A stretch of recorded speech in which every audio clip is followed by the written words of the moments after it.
So good morning to all of you. It's really my pleasure to be here. When I was invited by Arthur and Anna, I was promised that I will have a large audience, and I respond to say, yes, large audience is what we researchers really crave for, right? We don't need to pay them a lot, you just need to give them a large audience, right? We want to tell people about our work. We want to let you be excited by the things that we do in our research. So it's really my pleasure to be here in the Baltic States. The last time I came to this region of Europe was 19 years ago when I was younger. Then I went to Tallinn actually for a vacation. So I'm very happy to be able to come to this big beautiful city for the first time. So before I start, I just thought that I want to talk a little bit about the Antennas and Propagation Society. Not really because they are sponsoring my way here, because I want to let you be aware of the kind of opportunities that participation in this society can offer you. So currently this is what it looks like in respect to the participations and the membership of the Antennas Propagation Society.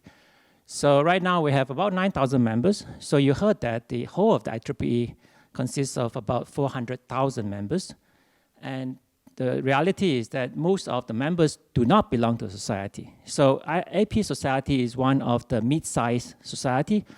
And if you look at how they are distributed among the 10 IEEE regions, we are currently in region 8. And out of that, about 9,000 members, about one quarter, slightly more than one quarter is from this region of region 8. And I see that there is a lot of opportunities for this region to grow. Well, obviously, if you look at region 8, it's the largest region by land size, right? If you look at the neighboring region, region 10, well, that's more than half of the world's population being there, right? And they only also have about half, quarter of the membership representation. So I think there are many more people who can join and take part. And really, at the moment, it is becoming much more international organizations with the US and Canada representing less than 45% of the membership. So the question is, how do you benefit from Antennas and Propagation Society and IEEE in general? I want to explain this by ways of the society organization. So first of all, the organization is taken care of by an administrative committee with the president and the committee members who are elected by the members. What is more interesting is that under the ADCOM, administrative committee, we have a standing committee, and they basically do a lot of things that are there to benefit the members, right? We are a non-profit society. We want to benefit our members. So for the students and young professionals, for you, it is mostly receiving, right? And that's we expect you to do, to receive, not mainly to give, because you are at the start of your career. And you can be involved in chapter activities and section activities like this one. You can be involved in many activities organized by the education committee. And this can be like best paper prizes. And I have been deeply involved in student design contests. I'll talk a little bit more about that. But there is also a research award that you can apply if you are a postgrad student, if you are a pre-doctoral student as a master student, or if you're a doctoral student.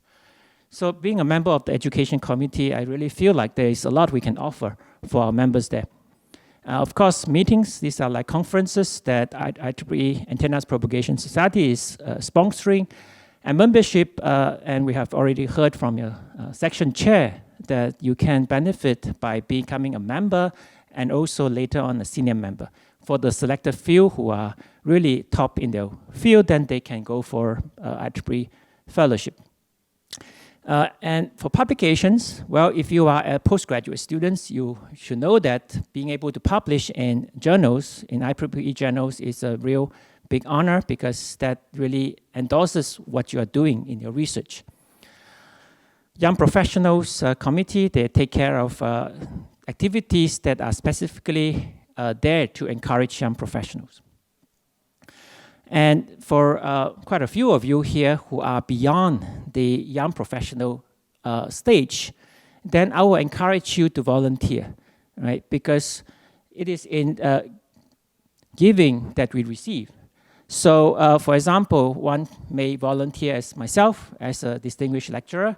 Of course, you can be nominated by others, but you can also volunteer if you feel like you have a good story to tell. You have enough research results and outcomes which may be of interest to your colleagues. And you can volunteer in the education committee as the members to help out with all the student activities that I mentioned. And of course, being involved in organizations of conferences, being involved in editorial teams of journals.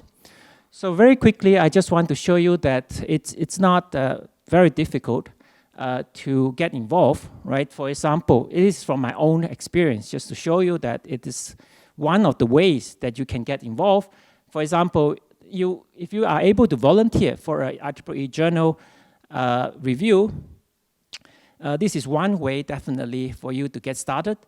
And once you have shown that you are a good reviewer, you are consistent, you are on time, you get more opportunities to do more things later on. Because, for example, those people who ask you to do review for them, they can help to recommend you in the future, perhaps to be in the editorial team as well. So things like this that allows you to get to the next step. And those people who ask you to do reviews for them, the associate editors, if they find that you are a reliable person, they might figure out some opportunities down the line to ask you to get involved in other things.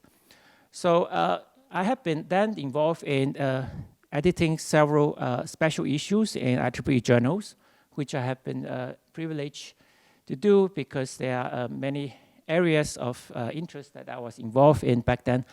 And then I was, for 6 years, I was editorial team member in the IEEE Transactions of Antennas and Propagation. And I was asked by a colleague in the field to be involved in the Education Committee as a member since 2011. And still today, I'm doing some work for the Education Committee. But I want to briefly talk about the Student Design Contest. So this is a contest that we open to all students in the world across different universities.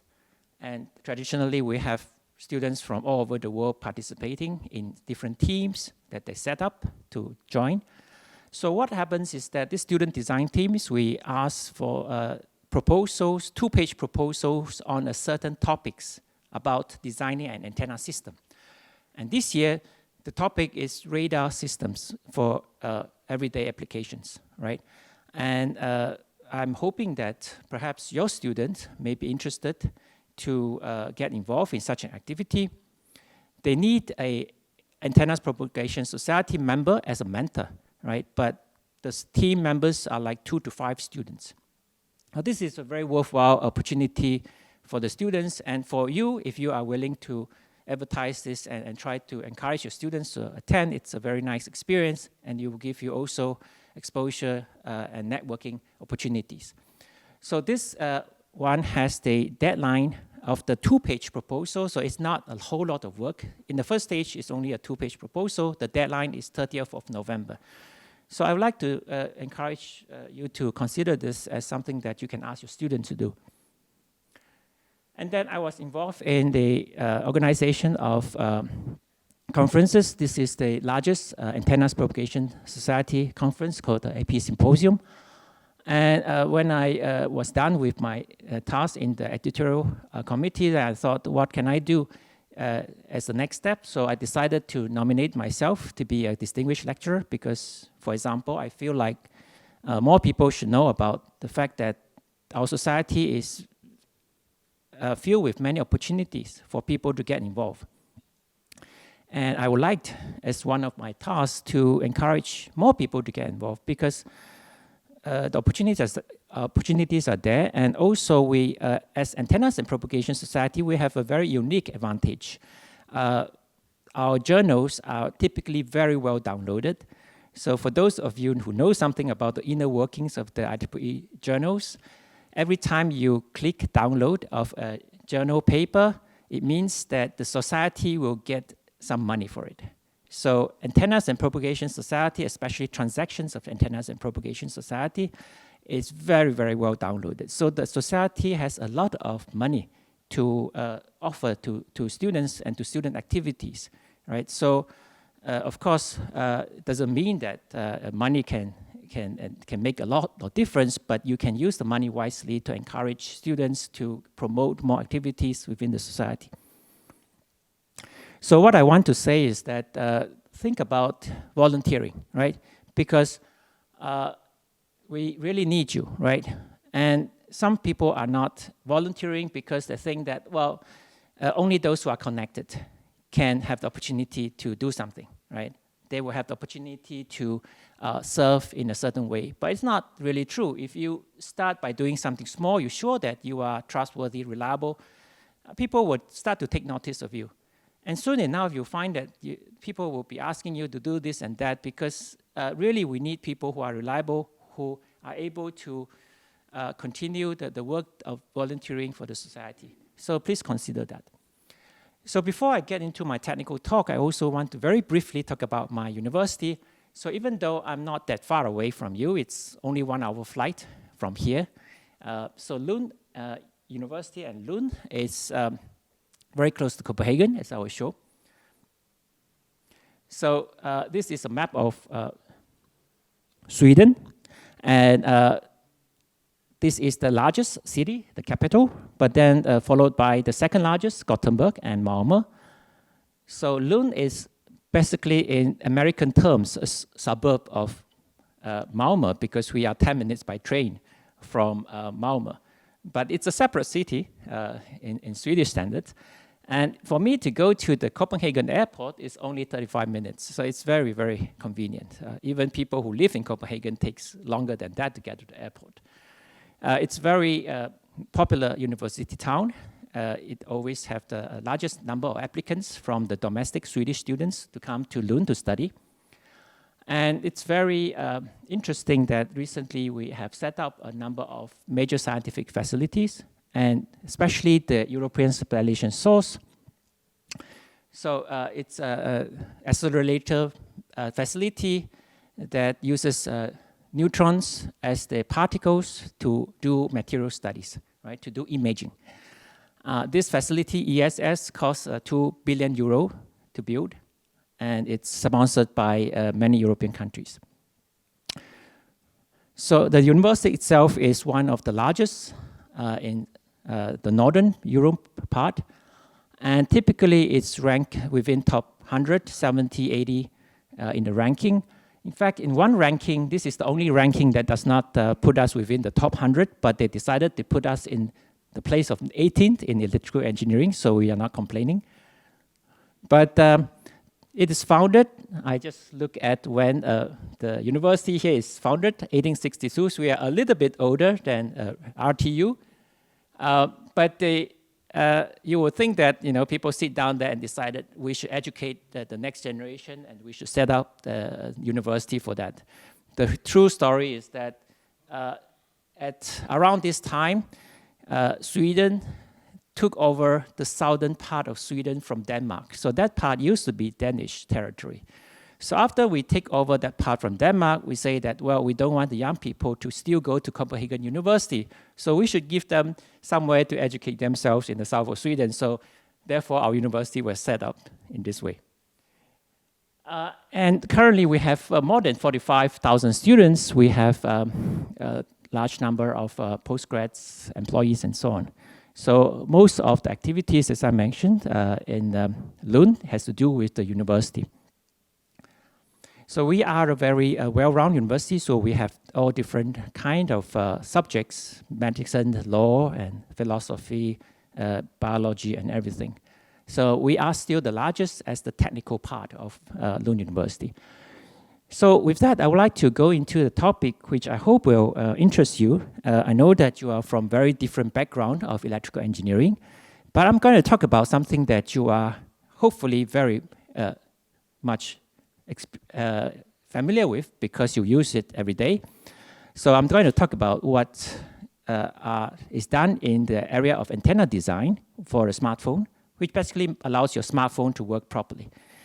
So I want to go back first to the history of wireless communications, giving you a quick overview of the area of wireless communications. Then I'll tell you a little bit about how antenna design used to be and how the progression of the technology has meant that we need to fulfill new requirements for antenna design. And then I will get into how we can solve these challenges, how we can then think about a new way to design antennas better. And I will then close with a short remark. So I saw that the lunch time for you is 45 minutes. I will try to finish earlier so you can have more time for lunch. So firstly, if you look at the past wireless, the first generation of wireless systems. So many of you get bombarded by news that 5G, 5G, 5G, you know, it's this 5G and that 5G. So 1G, the first generation was from the around 1980s, was introduced back then. We have the frequency division multiple access as the way that we can serve many users, right? In a cellular systems, you are serving many, many users, right? In this room, we have many people who have a cell phone, so each of you want to be able to access the network. And that is done by giving you each a different frequency to connect. And these frequencies back then was under 1 gigahertz. And it's a very small channel size for you to communicate. So then the only thing that was done back then in the analog system is voice. So if we compare this to the conditions of the road, right, it's more like very primitive. You are, instead of the bus carrying you, you are pushing the bus, right? So very muddy and very slow. In the next generation, as we proceed to digital communications, so this is when digital communications or digital technology is starting to be introduced, we are serving different users by giving them different time slots, right? So we divide time into many different slots in the time frame, but each slot will serve a different user, right? So this is how we are able now to serve different users, and then the frequencies is slightly higher. The channel size is also higher because now we are giving the possibility to send a slightly higher data rate as well. And at this moment, some of you, well, many of you here remember the days when SMS becomes very, very popular, right? So this is during the second generation. It's not that long ago. And even internet was introduced back then, right? Some of you know about WAP, right? If you know about WAP, then, yeah, like me, you have been around longer. And then we see that things continue to improve. Now you have a simple road that we are used to in the smaller areas. And this is compared to 3G. So 3G was out about 20 years ago. And 3G's technology is such that you use the code division multiple access. So here you use a pseudo-random spreading code, a unique one for different user. And this spreading code, after you disparate them, they can be separated from each other, even though they completely mix up with each other in space. But you can separate them because you know which user you want to decode and so on. And this technology was also in the similar frequencies of 2.1 or under. The channel size is much larger, and the reason is that you are spreading the code to a much larger bandwidth. So this is involving a channel size of 1.25 megahertz. And we are now starting to see more use of the internet, not perhaps to the same extent as today, well, because then it still costs a lot of money to use the internet on your smartphones. And the smartphones didn't look anyway like it is today. And the video, we're starting to have people have video calls with each other, but this is rather limited. And then we are going into double carriageway when we go into 4G, and 4G really started to be introduced in 2010. And true 4G is not LTE, as many people think there is. True LTE is LTE Advanced, which meets the requirement of at least 1 gigabits per second downlink. And then we are looking at slightly higher frequencies. And the channel size is about 20 megahertz. And of course, when you do a carrier aggregation, you can get much more bandwidth in total because you put all these 20 megahertz together and you have a much larger bandwidth for much higher data rates. And then this is where we are today, right? We are so much used to doing social media. We're so much used to watching streaming video. We're starting to have more and more augmented reality sort of application. But what is coming up very soon, and that is going to be deployed in a large sense, is 5G. So you know, some of you know that Huawei has already come out with a 5G compatible phone. And 5G is going to involve more technologies that are more advanced and giving the possibility to offer better services. And the first one of this is special division multiple access. And that means that by the fact that you are sitting in a different spatial location, a different point in space than your other user, than the person sitting next to you, you are able to get the signal dedicated for you. So the way you do that is you have more antennas at the transmitter side and in your phone, right? This allows you to be selective, especially in transmission, and not only selective by beamforming, right? Some people are very used to the point, to the fact that you can do beamforming in radar, right? So you can make yourself more sensitive. You can listen better to signals from a certain direction. In this case, you can even, with the help of a multipath environment, like in this room, the signals going from me to you via multiple paths. And this multiple path can be used to actually home in the signal to one person at a certain location, right? So not just an angle. So this is a very exciting technology, and this is actually very feasible today. You have heard of maybe some of you heard of massive MIMO. This is how it is being implemented, allowing users to be served via different locations in space. And in 5G, apart from massive MIMO, what is very much being sold is the idea of millimeter wave implementation. So millimeter wave, at least in the short term, it will mostly, in my opinion, be confined to hotspot-like applications because of very high losses. The channel size is much larger now, and it allows you to have multi-gigabits of data in a larger range and so on as compared to 4G. And you are looking also at mass deployment of machine nodes, right? Machine communications becomes more and more important. We are talking about very low latency, and the low latency you're talking about is 1 millisecond, right? So to achieve that, this is why we need cloud to be at the edge cloud concept, right? So the processing must be done very close to where you are at the mobile. And augmented reality and VR is seen as one way that people can use this extreme high data rates. But it's not just very high data rates as you can see in this very large highway, but it is more about a network society. So we are not only talking about better data rates. That's nice to have, but it should be used to really connect everyone to everything, and everyone else, of course. And any time and any way, of course, that has been the case. But we hope that this will be a technology that can really be more revolutionary. You know, you heard about digital revolutions. Of course, 5G is one part of the puzzle. Hopefully, we can give better services. So with that, I want to talk about antenna design for smartphones. So how has it been going all this time when you see the mobile communication system develop from first generation to the 5th generation?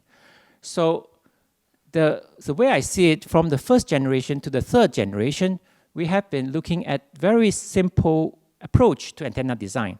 And I can almost come out with a course named Terminal Antenna Design 101, because this is what people do in the industry to meet requirements for antennas.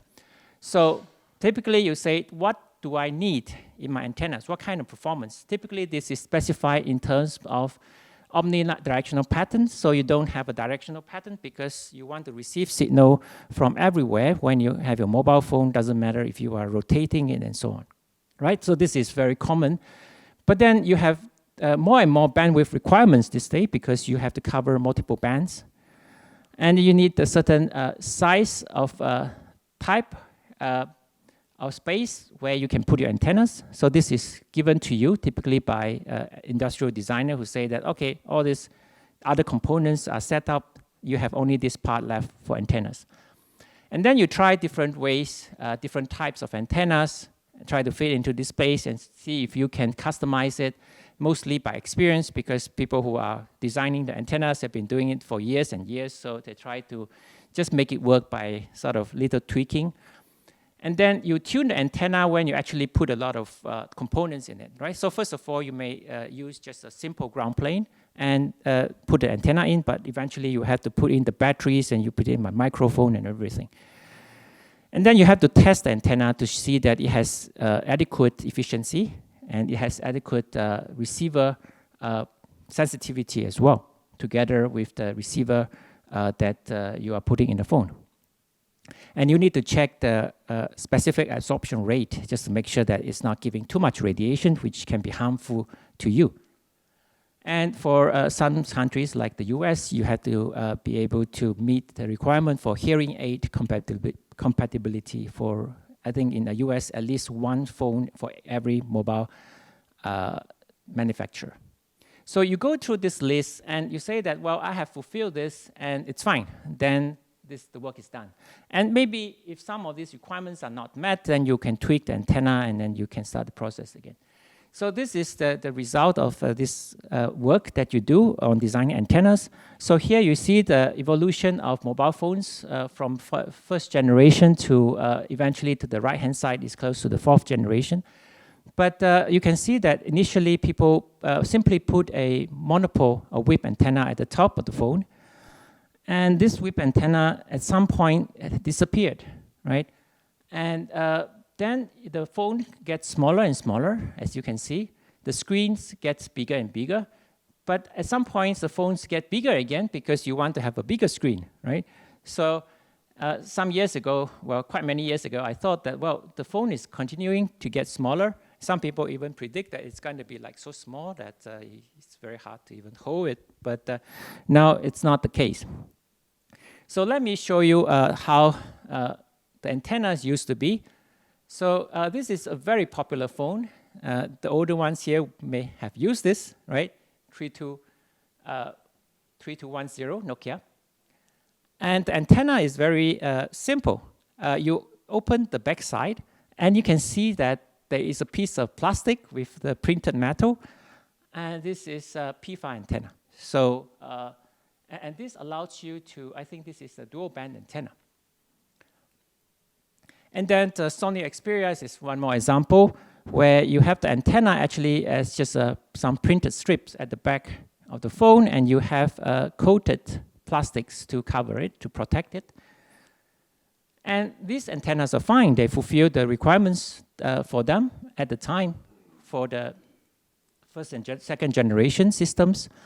And then it worked fine also for the third generation and even 3.5G LTE. So then we also saw that later antennas, they start to incorporate other systems such as GPS, and therefore you need GPS antennas. And also you need the Bluetooth wireless LAN antennas because the need for connectivity increases. And with iPhone 6 some years ago, antennas are starting to become like parts and the module. This is a cable connecting to antennas, and this could be a small antennas like the one above for wireless LAN and Bluetooth. So how is it that the area of antenna design is interesting today, right? So what I've just shown you is that antenna design can be done in a very simple way. But with the higher generation of systems coming up, 4G and 5G, we are no longer dealing with very simple requirements. Now we are asked to deliver much higher data rates, right? We are asked to deliver much better performance. So there is a problem now with respect to the fact that we have to cover more and more bands, right? If you have to cover more and more frequency bands, then you need to make your antenna very wideband, or you need to have more antennas to cover different bands. So then, for example, at the moment, there are more than 40 LTE bands being planned. It means that very much bandwidth needs to be covered by your antenna and your antenna systems. And you need to have to deal with, as I showed before, Bluetooth, wireless LAN, GPS, and even the possibility, this is more on the radio front end, to be able to use the different antennas at the same time. So it's not just tunable. You need to cover, for carrier aggregation, different CA band simultaneously together with the RF component to receive them. So this is very challenging. So typically when you want to have, for example, if you want to have a multi-band antenna, you have to pay the price because you can't really increase the bandwidth without any price on the efficiency. So you have to put out with lower efficiency, meaning that you get less power than you hope. So the other thing which is very important, and that has been the case since LTE, is that we are starting to have MIMO systems. So when we talk about MIMO systems, it's nothing more than multi-antenna operation. So we need to have multi-antenna in the same band in your mobile phone, right? So traditionally, you receive with one antenna per band, right? Because why do you need to have more than one? But with MIMO, with multi-antenna, you could have more data rates according to the number of antennas that you have, right? So if you have two, and providing that you also have two at the base stations, you can have double the data rates that is possible with appropriate signal processing. So MIMO systems include wireless LAN, LTE, LTE Advanced, and of course 5G. It is a very important part of 5G. So multi-antenna systems, even for millimeter wave, it's crucial because of a very high path loss in millimeter wave, and you need multi-antenna to compensate for the gain lost, right? So at the moment, you may not realize it, but some of your phones, if it's a high-end phone, may already have 4 antennas for some frequency bands in order to give you up to 4 times data rate as you can get in a single antenna case. So it's very impressive. So another challenge that really is currently going on is that there are many more components that is needed in the phones. Think about the phone that you had 10, 15 years ago. You didn't have to do a lot with this phone, right? You may have a very simple camera, but it does not have very much else. But today, the phone is equipped with so many things. And of course, the battery has to be as large as possible because the uptime is very important, right? A decision that you make when you buy your phone, how long this battery is going to last you. So all these things are in the way, and these things are very important because they are at least partially metallic. It means that they will have very large influence on the phone. You shouldn't have them on the antenna. You should have them very close to your antennas. So then if we look at the trend here, you think that, well, at first it was going smaller and smaller. That means it's not good for antennas because you need to put more antennas in, but then the phone is getting smaller. Well, the true story is that even though it is getting bigger later on, it's not really better for antenna design. And very important reason is that the phone is getting thinner and thinner and thinner. And not only that, as the screen gets bigger and bigger, it's very hard for you to put antennas there because this screen is effectively seen as a piece of metal plate, right? It's metal back. So the front part is almost not very much available for antenna placement. But with respect to thickness, this is the different generations of iPhone from iPhone 1 to 6 and 6 Plus here. you can see that the thickness has been reducing, reducing, and reducing. So those of you who know something about antenna design, if you want to put antennas closer and closer and lower profile, like really close to the ground plane, it makes it very much harder for you to get bandwidth, right, from this antenna. So traditionally, people try to get past that by making the ground plane smaller so you can have extension of antennas like towards the top. But now with this sort of architecture, this method doesn't work anymore. So it's very difficult to fit all the required antennas and to make them perform in the way that you want them to perform. And this is, I think, very important because once upon a time, you can just sell your phone by saying that it can support a peak rate of a certain megabits per second. But today, people actually talk to each other and they will say, oh, but my phone doesn't really get anywhere near what it is promised to do, right? So in a Swedish study some years ago, they actually measured the download and upload data rates of actual mobile phones in the market. So they discovered that, well, the phones can differ a lot from each other in the upload speed and the download speed. And they also noticed that some phones tend to behave better than other phones, and some manufacturers tend to make better phones, right? And you can see here that the top ones, there are the Samsung, the higher end phones, the better models, and the Sony phones are usually better. And very interestingly, this is the case some years ago. Apple iPhone typically rank very, very badly when it comes to antenna performance and when it comes to data rate measurements. And this is because iPhone puts a lot of emphasis on how their phone is looking and so on.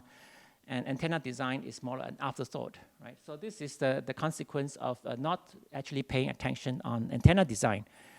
And this has changed today because Apple realizes that they want to also have competitive performance, real performance. So that they have invested a lot of money to improve this aspect in recent years.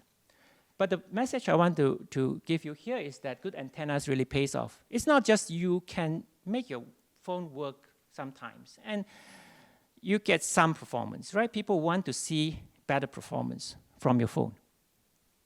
And also, it's not just better performance when you put the phone on the table. You want it to have good performance, even though you are using it in the typical usage scenario. So this includes, if you are playing some interactive game, right, you hold the phone in a certain way, and it's different when you want to type in some message on your phone. Some people type with one hand. Some people type with two hands, with one hand holding the phone and the other typing it. And sometimes you want to watch YouTube video. So all this means that your finger positions will be in different parts of the phone, right? So of course, if you know that your fingers are not going to be in a certain part of the phone, you want to put the antennas there because it won't affect your antenna as much, right? But then in order to decide how to place the phone, how your user interact with the phone is a very important issue. So just a quick summary. So there are many challenges to have very adequate performance for 4 and 5G systems. There are many antennas that we need to put into the phone, both for very many bands to cover and also for multiple antennas for MIMO systems. And we have a limited size, especially the thickness is a problem, and the clearance from the ground plane.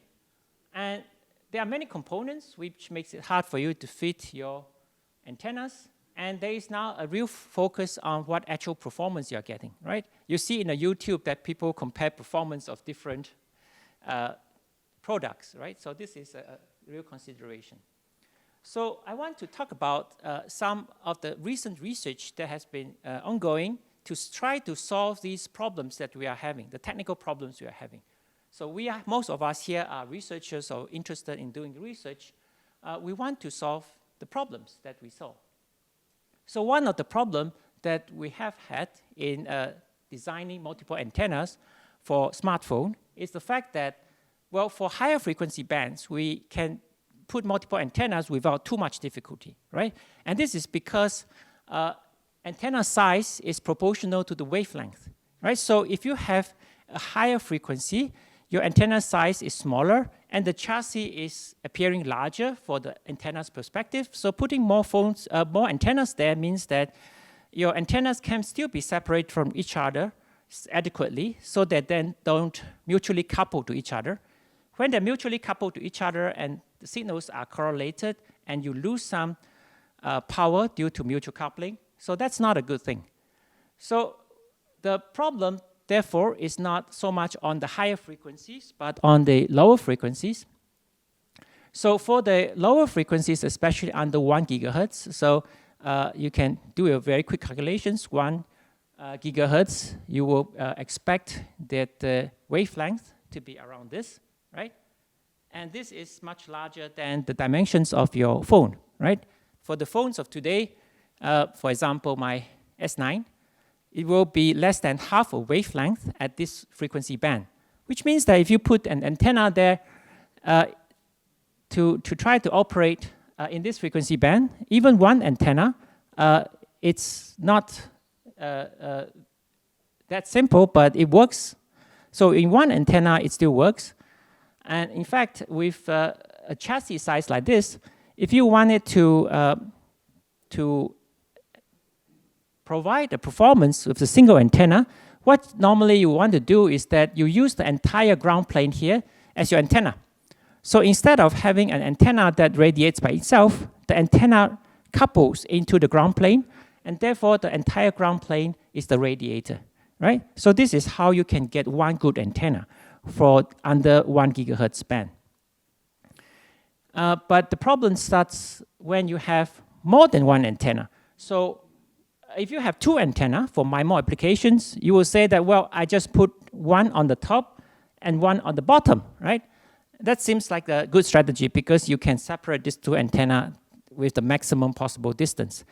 But it's not a good strategy from the viewpoint that actually, even with one antenna, you are using the whole ground plane to radiate. So when you put one antenna at the top and one antenna at the bottom, it turns out that the only mode that you can radiate exactly has high electric field at the top and at the bottom. So if you have 2 antennas making use of the same mode, they will couple to each other like crazy, right? You have an isolation that is like 3 dB or even worse, right? That is not very good for MIMO applications. So what can we do in order to get very low coupling and correlation, but also to get some bandwidth, right?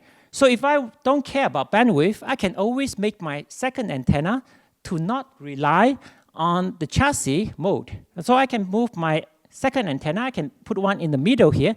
So it will be still somewhat isolated. It can have rather okay performance. And that's because it does not rely on the chassis to radiate. But then, since it does not use the chassis, it's very small electrically as a radiator, right? So you have very poor bandwidth. So then, if you want to get more bandwidth for more than one antenna on a chassis for under 1 gigahertz, then you want to find out how you can make more radiation modes for under 1 gigahertz. And a couple of years ago, we had this idea that maybe you can create some new modes, or in other words, you can bring some modes, higher order modes down by tuning the chassis. So if we just put some strips here, some of you will recognize this as sort of a capacitive loading technique, right? If you put these strips here, we are now able to have more modes that can radiate.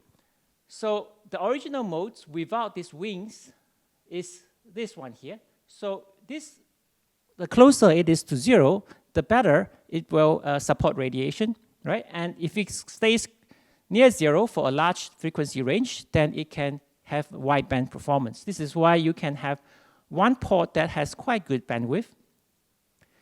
And in this case, without any strip, the second mode here is very far away from 0, under 1 gigahertz. You cannot really then have good radiation apart from the first mode.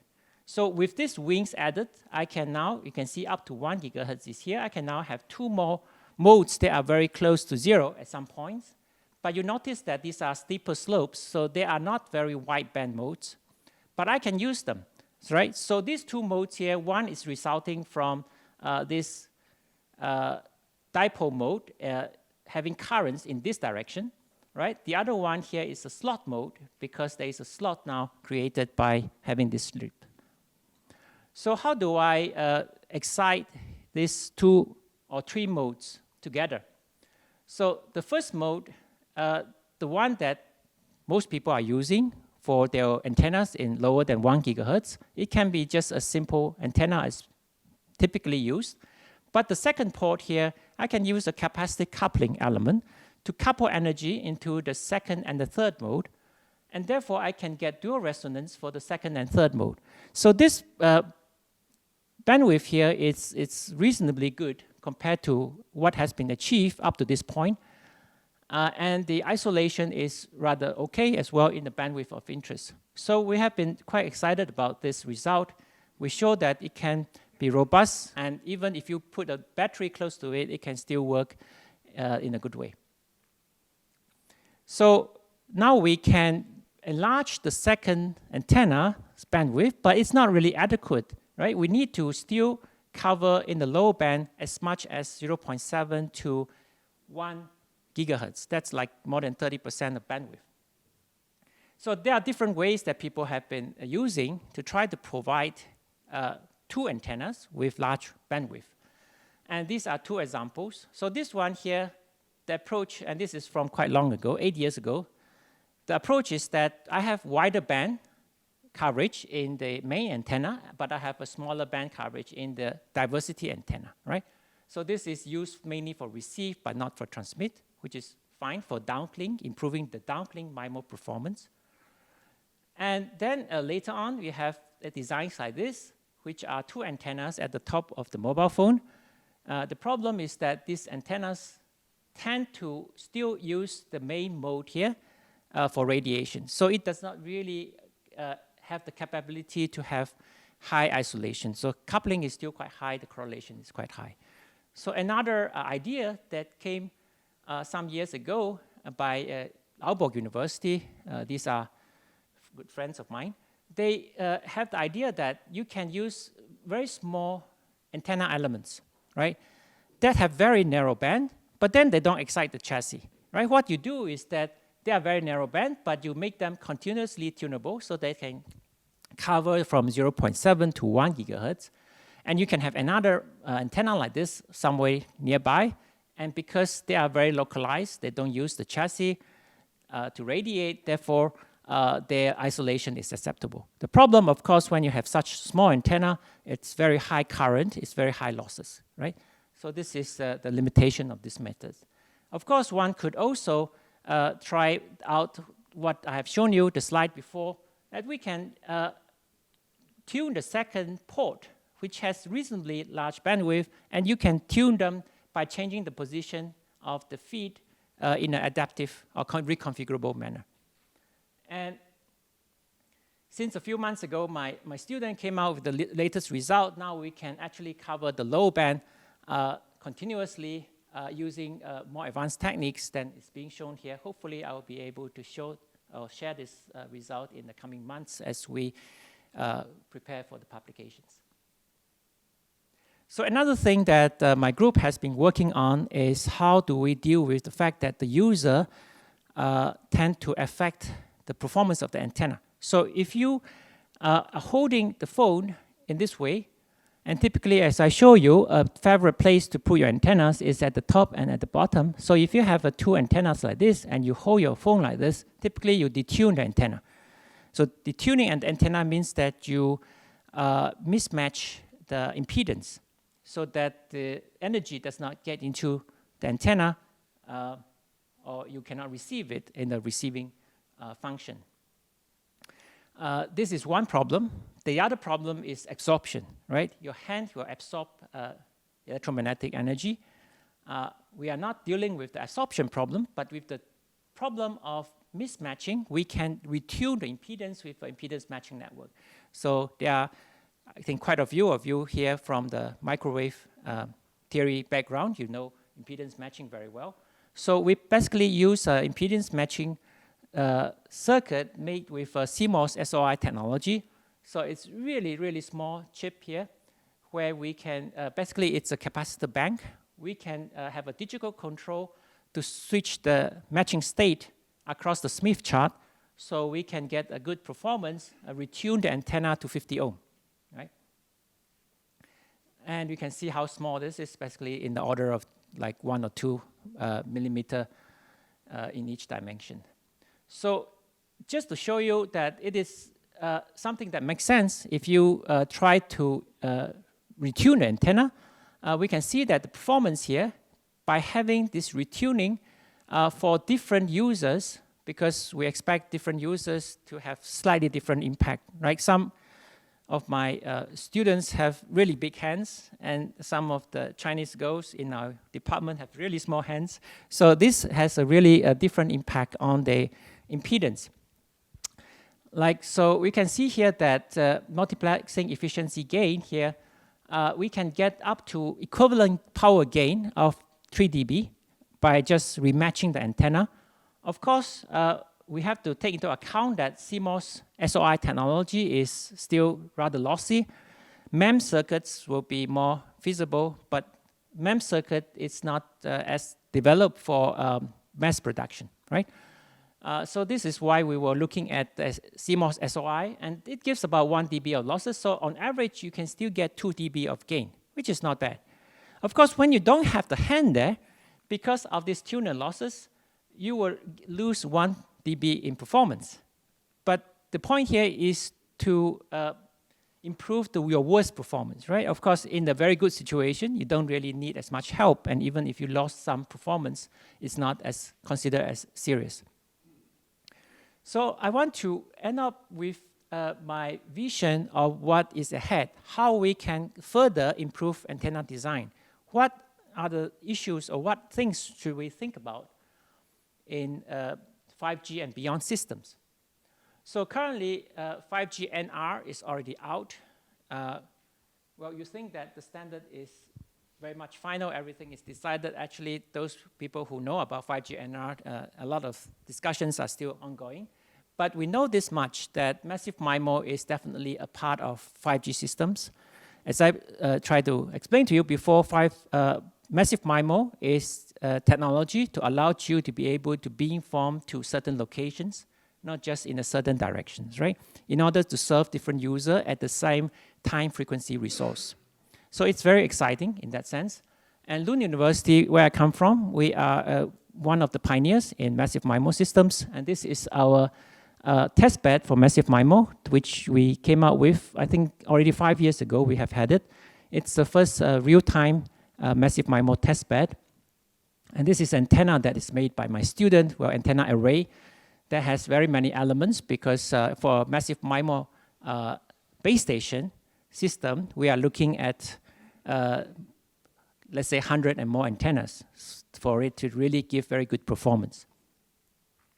So I would say that full dimension MIMO, some of you have heard it, is a subset of massive MIMO. It basically says that if you provide elevation resolution, you could separate between users in the elevation dimensions, which also means that not only in high building, if you are close to the cell, and if you have a sufficiently high base station tower, you can separate between this user and that user by beamforming as well. And millimeter wave system is very much discussed, or very much sold to you as the future of 5G.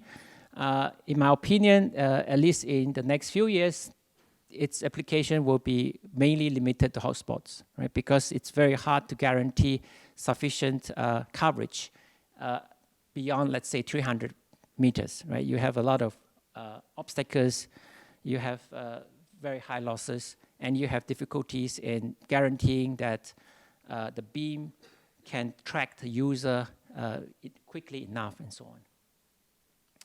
But all these are about candidate technologies. They don't really tell you how one can improve on the terminal antenna systems. So I would like to look at this problem of how we can improve terminal antenna systems by the interaction that it has with the surroundings. So initially, my background is in array signal processing. So I'm not originally from the antenna background. So for me, it makes a lot of sense when we try to have a good interaction between antennas and the channel surrounding it, and let's say the user, the one who is holding the phone, right? All these aspects should be taken into account. So in my opinion, there are 4 antenna to surrounding interactions.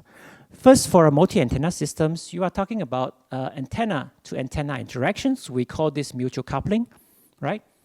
But also we have the antenna to the platform interaction. We couple into the platform. And of course, this means that when you design an antenna in a small platform, you usually tune the antenna to the platform as opposed to the antenna on the infinitely large ground plane, right? So it is becoming part of the radiator often. Then you want to have an antenna to nearby object interactions, which is well taken care of. And that object is like your hand holding the phone, right? And these interactions, as I've shown you before, it can be just one hand, two hands, and it can be that your head is part of this picture. And it's not just that. We need to think about that there is a propagation channel. And traditionally, the antennas and propagation communities, they don't really like to talk to each other. It's like, you know, this is my field, and that is your field. In the future systems, in order for us to do a really good job, it's not only that we need to have antennas and propagation communities working well with each other. We need also the systems, right? The communication theory people to also work together, the signal processing people to work together. This is how we can get the best performance. So my point is that in showing this picture, if we can have optimal interactions between all these parts, then we should be able to get the best possible antenna performance in terms of, for example, data rate, right? So antenna to antenna interaction, it's not, antenna to antenna interactions is not a new subject. People have looked at how you can decouple antennas. It's not for free. If you put 2 antennas close together, they are well coupled. If you want to decouple them, you can, for example, use a decoupling network, but you end up with very directional antenna patterns, right? And you end up with very small bandwidth because you can't really make 2 antenna occupy the same space as 1 antenna and expect them to perform the same way as having 2 antennas, right? So you have to pay the price somehow. So there is no magic going on here. It's usually a trade-off between bandwidth and the separation between the antennas and the response in terms of the antenna patterns.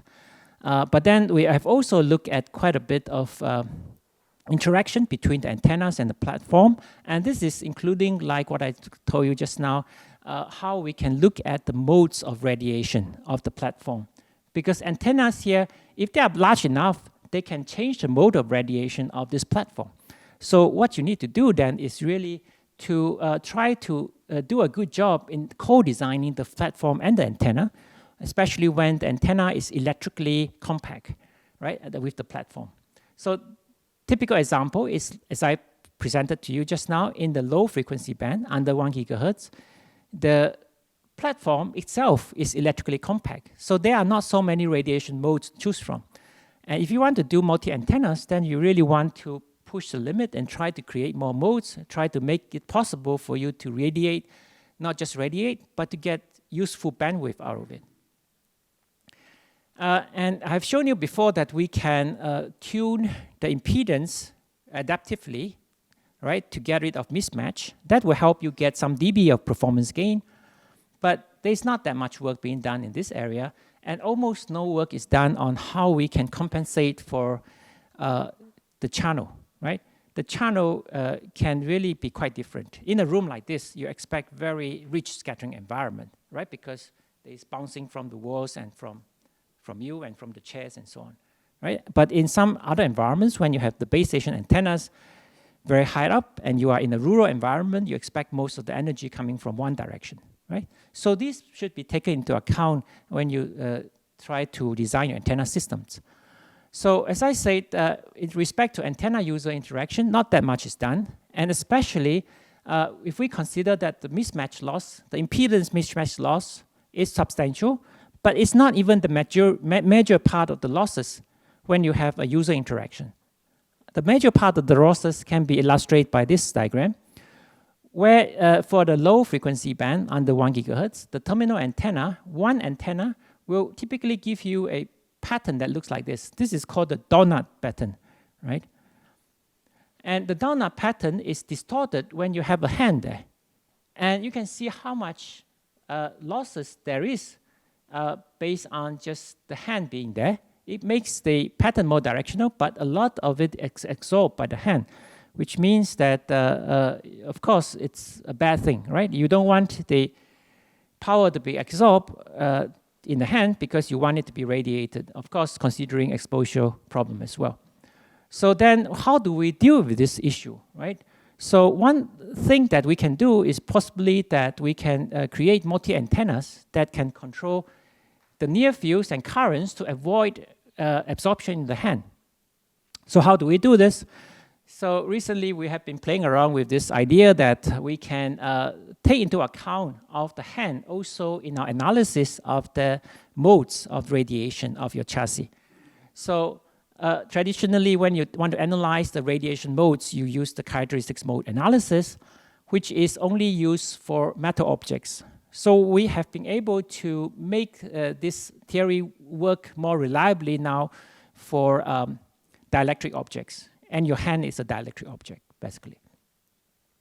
So we have an example here showing you how we can use this new concept. And you can see here that this is the hand and this is the chassis. And we analyze how many modes there would be that can be radiating from this chassis together with the hand. And then if we want to design efficient antennas, first of all, we want to remove some artifacts of these surface formulation methods in order to get the radiation modes. But then, because of the losses we need to include, because normally with a metal plate, we don't have to worry too much about losses because they are very efficient. But if you have the hand here, losses have to be taken into account. And these losses here happens to disturb the orthogonality of the far-field modes, right? So the far-field modes are no longer orthogonal, but it's fine. We can still find modes that give us low correlation. We can use this for our antenna design. And because of losses, then different modes are affected by the losses in different extent. So we want to also keep the modes for our antenna design, those with the high efficiency. And then we need to feed those most appropriate point. So here we show the current or equivalent current because there is no real current on the hand. We show the surface current of this structure with the hand. And you can see here that the high currents over here, which means that either you use a current feed at position 2 or you use here electric field feed because electric field is highest at this point 1, right? So this is what we did. We designed a 2-port MIMO antenna, and this is the antenna or the coupling feed we make for this mode. And we found out that there is another mode that we can excite by putting a coupling feed over here. And it turns out that this gives a very good performance when we actually simulate it as an antenna simulation, as we would expect from the model studies that we have made. So very low correlation, and efficiencies are 52 and 29%, which is state-of-the-art when you have a hand holding the phone, right? If you don't have the hand holding the phone, this will be much higher figures. So we found that this kind of approach is very promising. We are still doing more work about this. But I just want to end with how we can also take into account of the propagation or the channel characteristics in our antenna systems design. So as I mentioned to you, in a room or in a small hole like this, we can expect very much reflections from the wall and so on. So we will get signals from basically all directions. It's like a reverberation chamber. But for this kind of environment, suburban environment with base stations higher up, you may get maybe one direction or 2 or 3 at most. That most of the energy will come from those directions.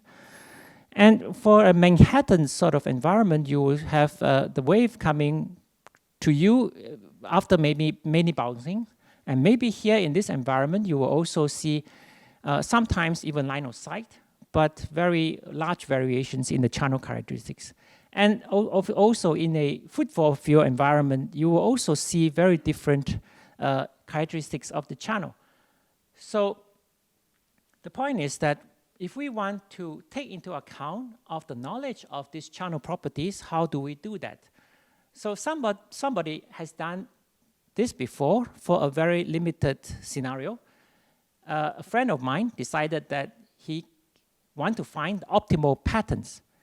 So what kind of antenna pattern should you have in order to optimize against the channel characteristics? So the channel characteristics, a simple representation of the channel is like where the power is coming from. So in a rich multipath environment, you can, for example, have 4 paths coming to you from different angles in the azimuth, right? So these are like 2 directions here, 2 directions here.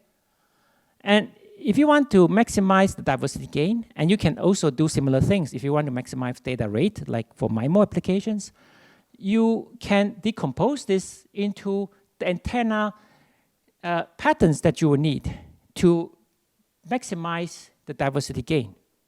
So these are the antenna patterns that you require in your mobile station in order to get to the best performance. The problem is the antenna patterns are known to you, but it is not clear how you should make these antenna patterns, right? How do you synthesize antennas to have an arbitrary antenna patterns?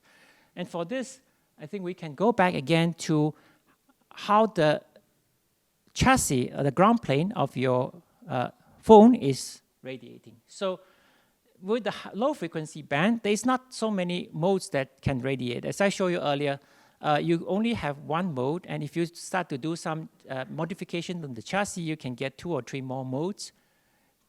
So for the low band, the possibilities is limited, but this example here shows you what can be done in terms of switching the antenna patterns to a different characteristics, right?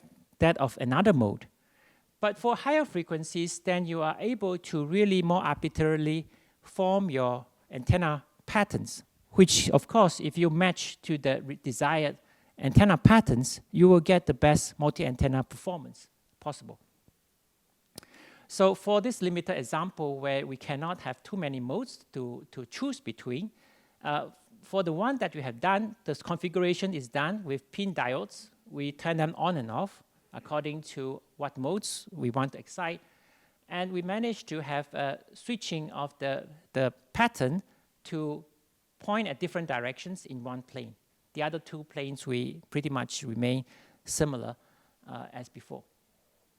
So we are looking at how to do this better, and we are trying to do some ongoing work in this area. So the question is it worth it, right? If we want to do optimization against the channel, is it worth the effort? So how much can we gain? So a study that I did with Ericsson, this was actually many years ago, a very limited study in the sense that we choose a few sets of antenna patterns, right? And these antennas are placed around the phone in a certain way. And we put these antennas on the top of a measurement van. And the measurement van also houses the hand which holds these antennas. And we drive this measurement van along a predefined route, and then we find out what is the capacity or the data rate that these different designs can give us. And then we discover that if you have the possibility of switching between these different phones, you can get up to 30% of capacity gain, which if you translate it to power gain is more than 3 dB of power gain, right? So there's a lot of power gain. Actually, sorry, I think it's more than 3 dB.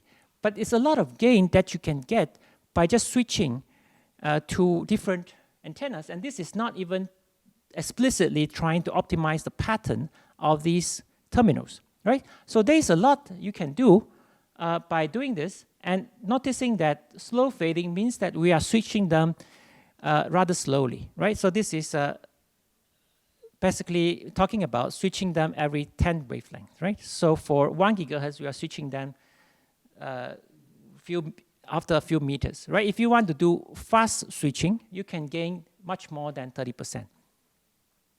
So I want to stop here and say that, well, the message I want to give in this talk is that currently the way people do antenna design is not really adequate for 5G and beyond systems, because we are imposing a lot of requirements, we are putting a lot of limitations and restrictions on our design. The current trends, the things that we are doing right now in the research field is interesting, but we need to do even more to sort of make better solutions. And hopefully with this talk, I am able to sell to you this new way of looking at how to design better antennas. And it's not just about reducing the coupling. It's not just about taking into account of the platform, but we need to go beyond and take the opportunities there are. Also to work with other fields like those in the propagation area. So with that, I want to just have a simple slide to acknowledge that this is a lot of work done in collaboration with my former students, my former postdoc, and I have had opportunities to work in some course meetings where a lot of the ideas have been discussed. And I have been, for this research, funded by Sony and some Swedish funding agencies as well. So with this, I want to close my talk, and I'm very keen to hear from you and any questions that you may have. Thank you.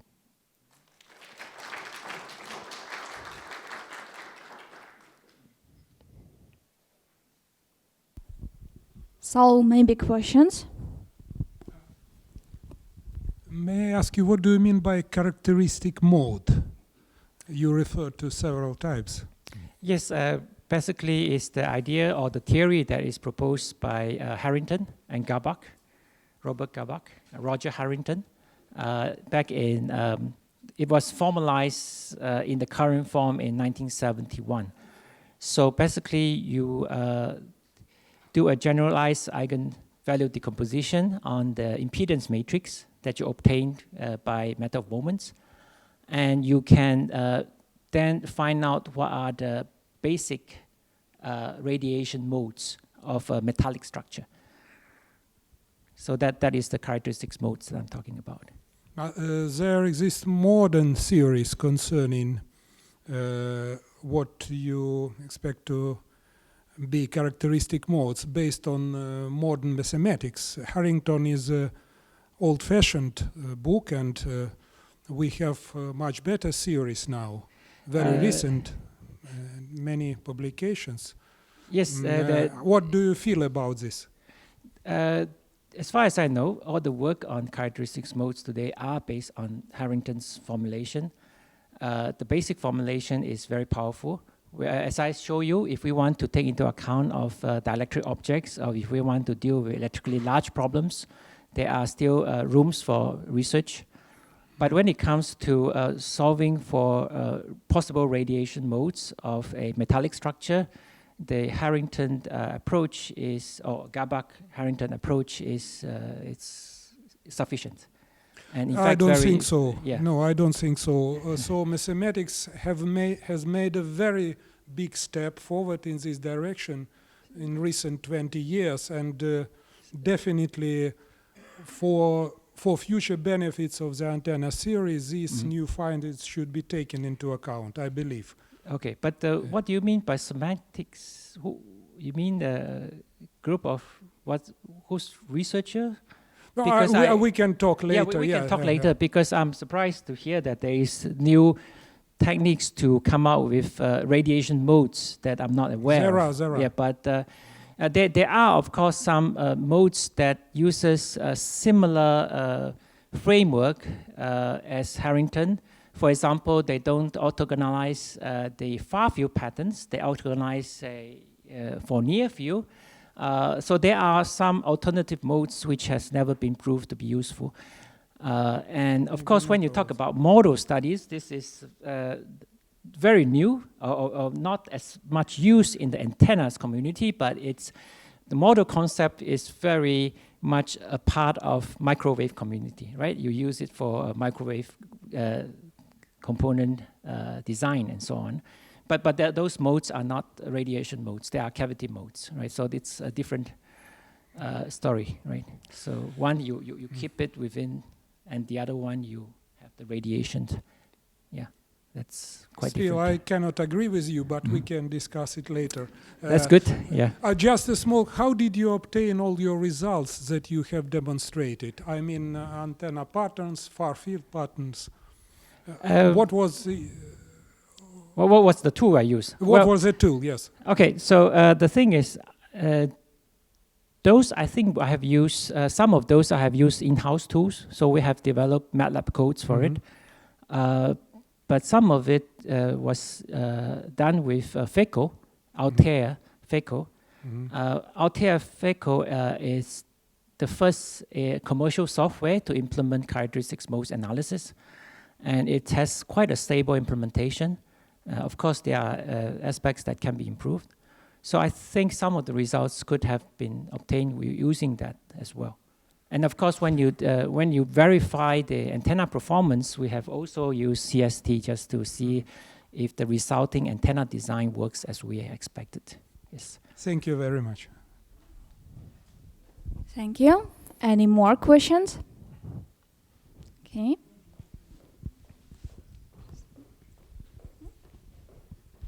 The same question. It was a little bit unclear for me. Is it more, do these modes related to the cavity modes or no?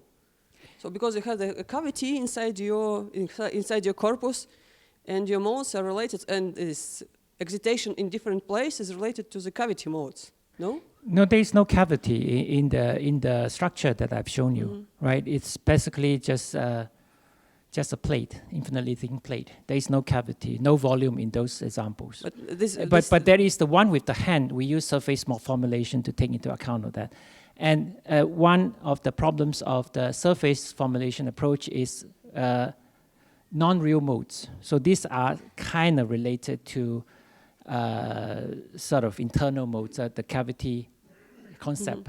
But these are not correct. These are not radiation modes. So these would be the ones that we would like to take away. But if you use the volumetric integral equation, then these modes will not exist. So it's not a huge problem. So we know that some modes, by the method itself, it will appear just because it's an artifact of the method. But we can remove this. For example, we know that these internal resonances will not ideally radiate any power. So we can devise methods to remove them. Okay. Yeah. Thank you. I saw that there was one more question.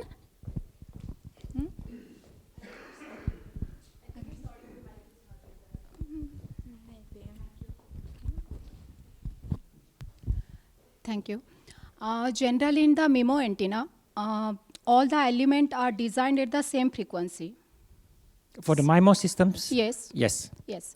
Can it be possible to design all the elements at the different frequency band? Means suppose the MIMO system having the 5 element, and 5 element will work at 5 frequency. Can it be possible? Oh, then it's more like a multi-band antenna problem. Yeah. It's not a MIMO system, right? So you can, of course, use your different antenna elements to cover different bands, but that is an easier problem than if you want to put 5 antennas to work in the same band, right? Because mutual coupling is worse when you try to couple into the same radiation modes, right? So how much it will be helpful in the future wireless communication? Suppose a MIMO system is working at the different frequency band, and can it be helpful for the future wireless communication? Well, if you work in the different frequency bands, you don't get MIMO operation. For MIMO operation, you need them all to be received at the same frequency. Okay. Yeah. So we cannot say that is the MIMO system if it is working at the multi-band. Well, let me actually rephrase that, because if you work at different frequencies, it means that you have more bandwidth to play with. So then you are actually consuming more bandwidth than what is needed, right? So if I have 5 antennas, I want to work in a given bandwidth, then MIMO is the only way you can get 5 times more data rate. So if I want to have 5 times data rate by having 5 different chunks of bandwidth, same, but and like consecutive frequency chunks, then I need 5 times more bandwidth, right? So MIMO, the idea of MIMO is exactly that you don't need so much bandwidth, right? Okay. So of course I can design my antenna so that they cover different frequency bands, but that's providing that you have these frequencies, resources to play with, right? So that's the main idea of MIMO. Okay. Yeah. So one more question. So how it is differentiated from the massive MIMO? What we are saying, that is the massive MIMO system. So massive MIMO system is a way to realize multi-user MIMO systems, meaning that the base station antenna can communicate with different users using special characteristics, right? So it's a kind of beamforming. And this doesn't have to have massive multi-user MIMO system using a space division multiple access, doesn't need to have hundreds of base station antennas. The reason to have hundreds of base station antennas or many base station antennas is so that you make the signal processing much easier, right? Because then with linear processing, you can get close to the optimal performance. So if you have very few number of antennas, let's say you have 10 users and you have 10 base station antennas, if you have perfect signal processing, which is non-linear optimal signal processing, you can also serve these 10 users. But the point is that the amount of signal processing that is required for you to perform is not feasible, right? For today's technology, it's not feasible, right? So you need to then figure out ways to make this multi-user system possible. And the way that people are doing it now is to have many more antennas so that you don't need as complicated algorithm to decode and code your data, but still get very close to optimal performance. So the price you're paying is having more antennas. But of course, these antennas at the base station, when you have many of them, inherently by the averaging structure, having more antennas, the requirement for the hardware is much lower. And if you have many more antennas, each transmitting at much lower power, you also save a lot of costs in terms of the RF chain, right? So it's not so bad, actually, to have many more antennas because these are with much lower power outputs and so on. Yeah. Thank you. Thank you. Yes. So, okay, I see.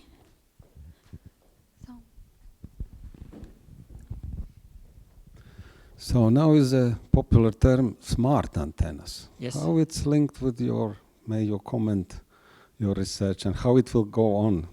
Will these antennas will develop this idea? So in the late 90s, when I started my PhD, the term smart antenna was already very popular. And then back then, the smart antenna was mainly about steerable beam, right? So Ericsson actually came out with a smart antenna solution. And I had the privilege of getting involved in this development when I went to Ericsson in the year 2000. So we look at how to implement smart antenna systems for GSM. And it was working very well because you can imagine that if you can steer the beam towards the user, in the end, the practical solution was fixed beam switching, right? So it can actually point the correct beam to the user, and this vastly reduced interference to other user. And therefore, the network capacity increases tremendously, and the number of base stations that you need is much fewer. However, some of you would realize that this technology never is largely deployed, and the reason is that, well, then you don't sell many base stations, right? You have a very super technology, but it's not very good for business. So the term smart antenna is not new. It's been there all the time. In today's context, I think it probably is used more for millimeter wave, right? In this case, you are talking about a very large number of array elements in order for you to get very high gain. because you have such high losses in the millimeter wave regions. So let's say if your user is 1 kilometer away, you really need to have very many elements. Like let's say if you are in the 60 gigahertz, you need very many elements to guarantee that you can point your beam correctly and be received 1 kilometer away. And not only that, you need to have very good algorithm to be able to acquire like the signal from this user so that you know where he is. And you can point the beam to him. But when this user starts to move, as we all move in mobile communications, then you need to make sure that the beam is tracking the user movement. So I think in today's context, smart antennas, it's more referring to millimeter wave beamforming, I believe. Yeah, but the additional question, you can also minimize interference using smart antennas. You can make this direction from which comes interference, you can close it down. Yes. So it's additional option here. Yes. Maybe it could be also used in millimeter waves as advantage. Yes. Yeah, so at the moment, I supervised a master thesis project with Huawei, and this project they are looking at how to improve the beam design, right, for millimeter wave applications. And as you say, of course, I mean, one way is to make sure that the beam design has a very low side lobe, where you expect the interference to be, right? Rejecting interference in a certain way. But you can also do more advanced solutions, which was also done back in the late 1990s by Ericsson, to have algorithms like interference rejection combining, things like that. That works quite well. Thank you. Yeah, thank you.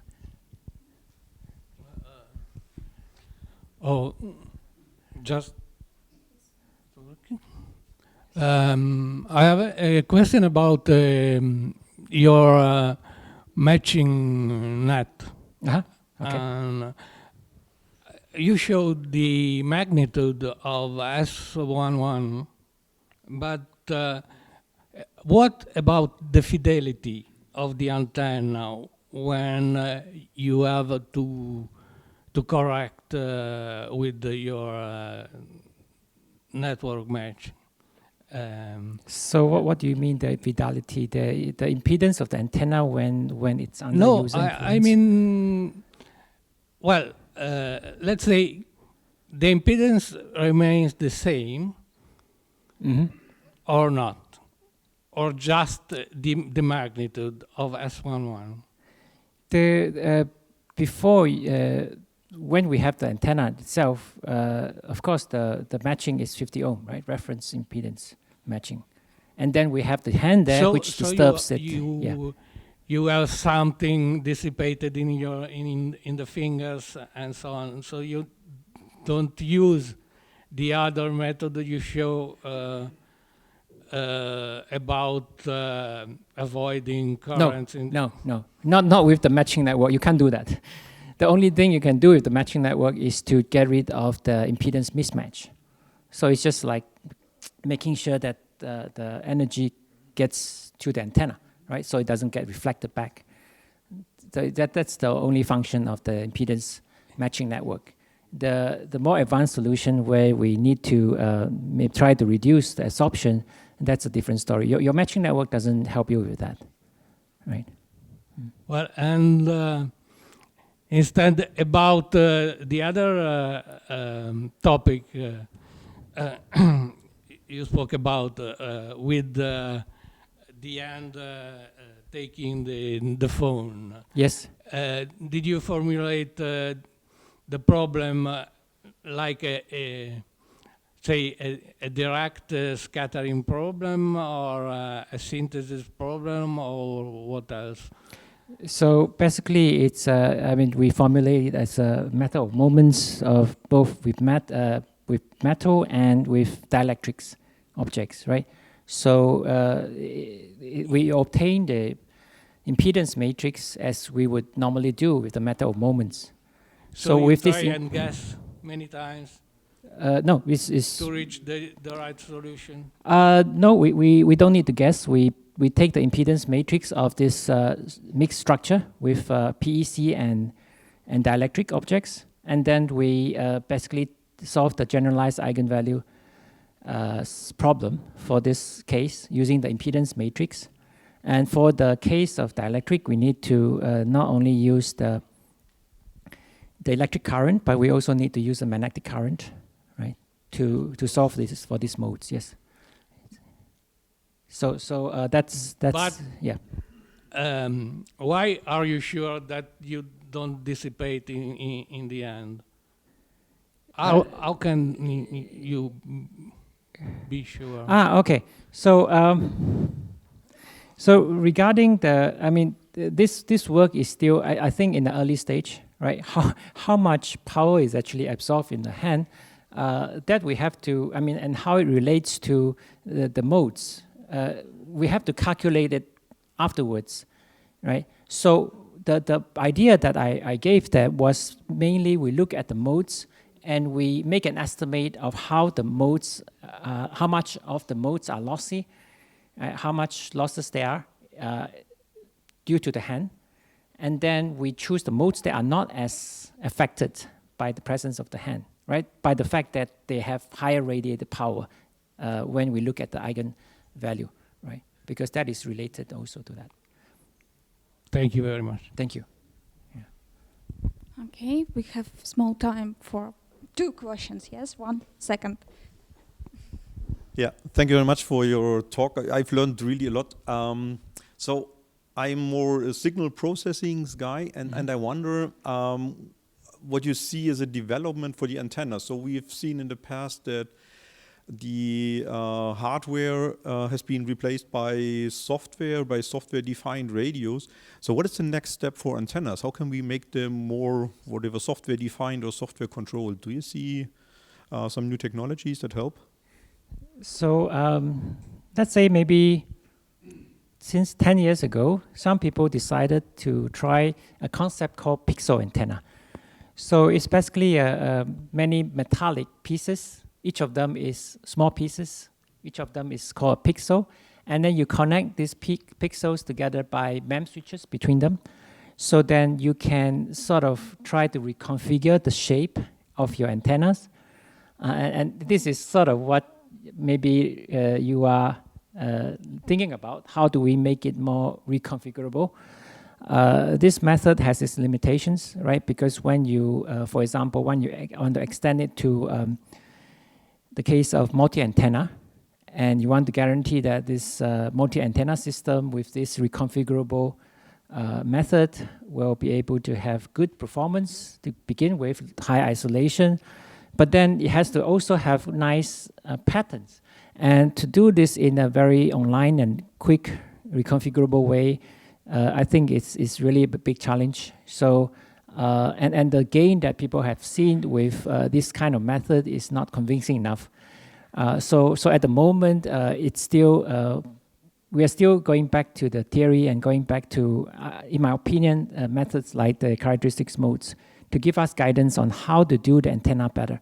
And what I think is really powerful about characteristics mode analysis is that it gives you a systematic way to design antennas. Because when you look at the structure and you want to think about, you know, what is possible with this, and then if you look at the modes, you can see what can I do with this? What can I not do with this, right? Sometimes people think that, well, I can get very much bandwidth for this structure if I'm allowed to put my antennas anywhere on the platform.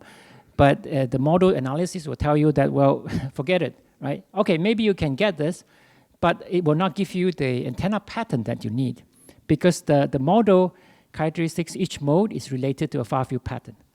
So it tells you fundamentally what is possible. So this is nice, and it finally gives you a non-magical approach to antenna design. Because I think for a lot of us whose first background is not antenna design is like magic, right? Somehow people know how to design a wideband antenna because you do some cuts here, you do put some holes there. Well, sometimes there is some good logic, but often, like my friend from Sony Mobile, who is an antenna design expert, he just knows how to do it. if you ask him to explain, he does not really have a good explanation because he has run enough simulations to sort of get an intuition of what could be possible. So he has maybe 100 standard tricks in his mind that he can try out, and some of them works very well. And in my opinion, it's much better if we have a theoretical or systematic approach to the problems. So I would say that it's exciting for me that we have characteristics modes as a way to design the antennas better. But as you say, there are, of course, technologies coming. Maybe we have better ways to reconfigure antenna. And as I showed you before, if we can somehow match antenna characteristics to what is required to get the best performance in the channel, that will give us much better performance. Thank you.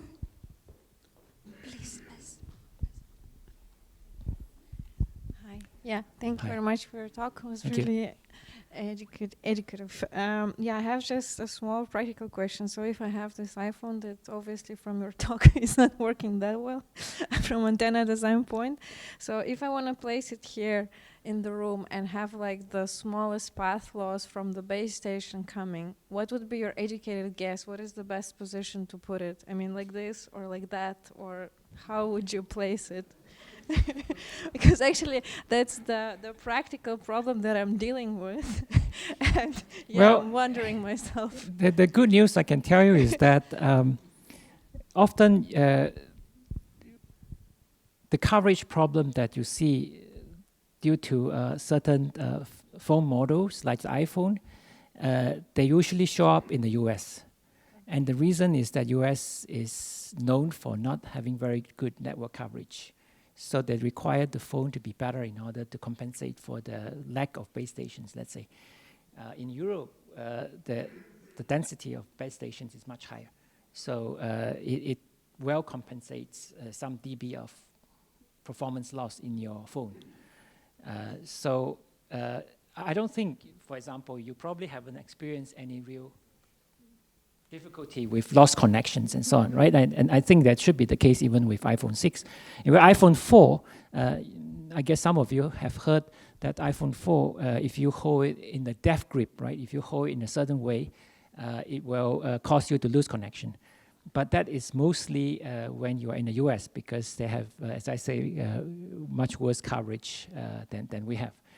So by having some dB of losses, you will much more likely lose connection in the US than here.